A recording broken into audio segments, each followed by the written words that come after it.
जय हिंद साथियों, मैं प्रबल आप सभी का आपके इस सेशन में बहुत बहुत स्वागत करता हूं। उम्मीद है कि बहुत अच्छे होंगे। सबसे पहले आप सभी लोगों से क्षमा चाहता हूं कि कुछ दिनों तक आप लोगों का ये जो सेशन आज का दिन महत्वपूर्ण क्यों है, आप लोगों का नहीं चला, इसके लिए आई एम वेरी सॉरी, क्योंकि थोड़ा सा तबीयत मेरी ठीक नहीं थी, लेकिन अब आपसे कंटिन्यू चलेगी। तो जितने भी बच्चे हैं इस सेशन को शेयर करेंगे। और आज हम लोगों का बेटा क्या है, तो आज है 27 जुलाई। तो 27 जुलाई को महत्वपूर्ण बातें कौन सी जो आपके पेपर में डायरेक्टली पूछा जा सकता है। तो सबसे पहले आप लोग इस बात को ध्यान रख लीजिएगा कि जो कर्नाटक के आपके मुख्यमंत्री थे, अभी तक कर्नाटक के मुख्यमंत्री थे, उनका नाम क्या था, येदियुरप्पा। तो बीएस येदियुरप्पा ने इस्तीफा दे दिया है, रेजिग्नेशन दे दिया है, और उन्होंने इस्तीफा कर्नाटक के राज्यपाल थावरचंद गहलोत को दे दिया है। तो अब बीजेपी इस बात के फैसला करेगी कि कर्नाटक में आखिर में अब मुख्यमंत्री कौन बनेगा। कमेंट में कर्नाटक का कैपिटल कौन सा है ये जरूर आप लोग बताइएगा। तो कर्नाटक के मुख्यमंत्री अभी तक कौन थे, बीएस येदियुरप्पा, लेकिन इन्होंने अब रेजिग्नेशन दे दिया, इस्तीफा दे दिया है। और कर्नाटक के राज्यपाल अभी आपके नए बनाए गए थे, थावरचंद गहलोत, उनको दिया है। अब दूसरी महत्वपूर्ण बात, आप लोगों को पता है कि चीन को काउंटर करने के लिए भारत और अमेरिका के संबंध दिन पर दिन बाइडेन सरकार के बाद आपके और ज्यादा प्रगाढ़ होते जा रहे हैं। उसी संदर्भ में आपके जो अमेरिका के विदेश मंत्री हैं एंटनी ब्लिंकन ये भारत आ रहे हैं। और भारत आ रहे हैं, इसके पीछे भी बातचीत के एजेंडा की बात करें तो बातचीत का एजेंडा क्या है, तो अफगानिस्तान में जिस तरीके से समस्या आपकी बढ़ती जा रही है, यानी अफगानिस्तान में अमेरिकी सेना के वापसी के बाद जिस तरीके से तालिबान का वहां पे आपका पकड़ बनते जा रहा है और तालिबान की स्थिति बहुत ही ज्यादा मजबूत होते जा रही है, उसको लेके कहीं ना कहीं चिंतित है। क्योंकि भारत की बहुत सारी ऐसी परियोजनाएं हैं जो अफगानिस्तान में है और उसमें बहुत सारा पैसा भारत का लगा हुआ है, तो इसके ऊपर भी डिस्कस होगा। उसके अलावा और भी हम बात करें तो और किसके ऊपर डिस्कस किया जाएगा, तो हिंद प्रशांत क्षेत्र में सहयोग बढ़ाने के लिए, क्योंकि दक्षिण चीन सागर में हमेशा जो चाइना है कहीं ना कहीं समस्या क्रिएट करने की कोशिश करता है, तो उसको काउंटर करने के लिए हिंद प्रशांत क्षेत्र में भारत और अमेरिका अपनी सहयोग के माध्यम से चीन को काउंटर करने का प्रयास, कोरोना के खिलाफ प्रयास को मजबूत करना। और अभी कुछ दिन पहले भारत में आपके अमेरिका के रक्षा मंत्री लॉयड ऑस्टिन मार्च में उन्होंने भारत का दौरा किया था, इस बात को भी समझिएगा। अब तीसरा आप लोग देखिएगा, फिलीपींस की हम बात करें तो फिलीपींस में बहुत ही वहां पे जोरदार तरीके से विरोध प्रदर्शन हो रहा है। आप बोलोगे कि विरोध प्रदर्शन हो रहा है, किसके खिलाफ हो रहा है, तो विरोध प्रदर्शन वहां के जो राष्ट्रपति रोड्रिगो दुतेर्ते उसके खिलाफ हो रहा है। तो क्यों खिलाफ हो रहा है, क्योंकि उनकी जो नीति है उन नीतियों का विरोध वहां की जनता कर रही है। सरकार के खिलाफ वहां पे लोग आपके सड़कों में हैं। और कारण क्या है बेटा, कि जो सरकार की नीति है उसके चलते फिलीपींस की अर्थव्यवस्था खराब होते जा रही है और उसका असर अब आपके लोगों के जीवन के ऊपर पड़ते जा रहा है। तो बहुत सारे ऐसे विरोध प्रदर्शन समय समय पे आप देख सकते हैं। फ्रांस में भी यही हुआ था कि इकोनॉमी बर्स्ट हुई थी, फ्रेंच रिवॉल्यूशन हुआ था। तो इस तरीके से आपके फिलीपींस में भी ये प्रदर्शन आप देख सकते हैं। अब ये यहाँ पे बहुत ही ज्यादा आप लोगों के लिए इंस्पिरेशनल स्टोरी एक है।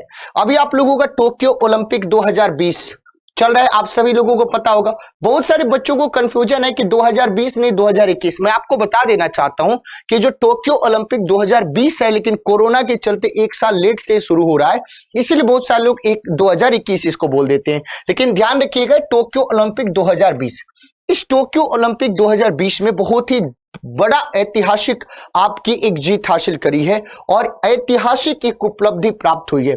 आपने बोला कि कौन सी ऐतिहासिक उपलब्धि है, क्या हो गया है, तो याद रखिएगा कि मेमिजी निशिया, उस लड़की का नाम क्या है, मेमिजी निशिया।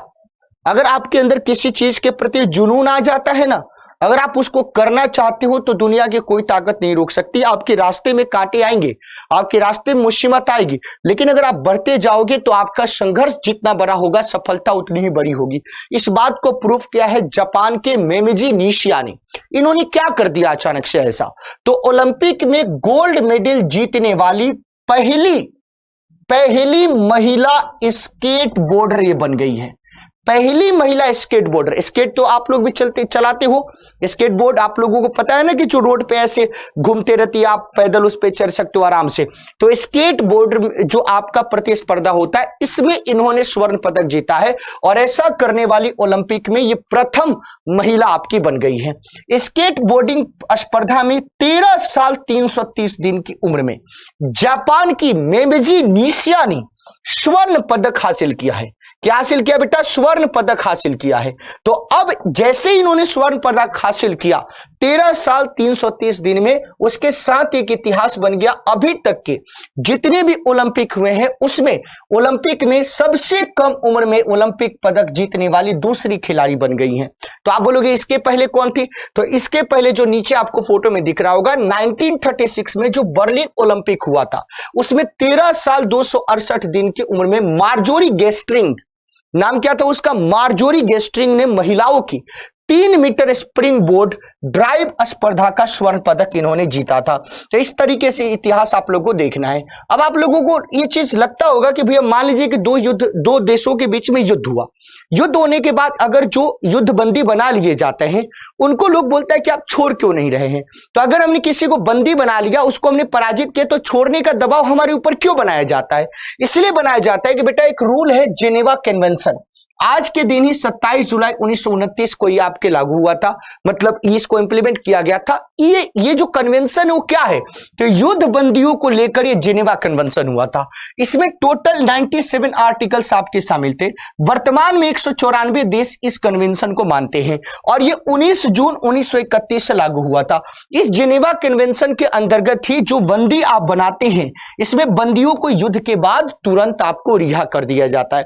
युद्ध समाप्त हो जाएगा तो जो भी आपने बंदी बनाया, जिसको भी आपने गिरफ्तार किया है, उसको रिहा करना पड़ेगा, उसको आपको रिलीज करना पड़ेगा। जब तक युद्ध चल रहा है आप गिरफ्तार करके रख सकते हैं, लेकिन युद्ध के बाद उसको रिलीज करना पड़ेगा। तो ये जेनेवा कन्वेंशन के अंतर्गत ही आता है। तो इसलिए समय समय पे आप देखते रहते हैं कि विवाद होते रहता है कि हमारे युद्धबंदियों को अभी तक नहीं छोड़ा, ये नहीं छोड़ा। तो इस जेनेवा कन्वेंशन को आधार बनाया जाता है। हमें उम्मीद है कि आपको ये सेशन अच्छा लगा होगा, शानदार तरीके से चीजें समझ में आई होगी। आप लोगों से एक रिक्वेस्ट है कि एग्जामपुर ऑफिशियल ऐप को अगर आपने डाउनलोड नहीं किया है तो आज ही एग्जामपुर ऑफिशियल ऐप को गूगल प्ले स्टोर से जरूर डाउनलोड करें। साथ ही साथ वहां पे रेटिंग का ऑप्शन आता है। अगर आपको एग्जामपुर ऑफिशियल ऐप से शानदार तरीके से फायदा होता है, अगर आपकी तैयारी में एग्जामपुर हमेशा आपके साथ रहे, तो उसको रेटिंग दीजिए। जितना अच्छा रेटिंग देंगे हम लोगों का मनोबल और ज्यादा बढ़ेगा। अगर आपने अभी तक इस चैनल को सब्सक्राइब नहीं करा तो सब्सक्राइब करें। ये सेशन आपको कैसा लगता है ऑफलाइन कमेंट करके जरूर बताएं। फिर मिलते हैं नेक्स्ट सेशन में। अब ये लगातार चलेगी। Thank you so much. जय हिंद साथियों।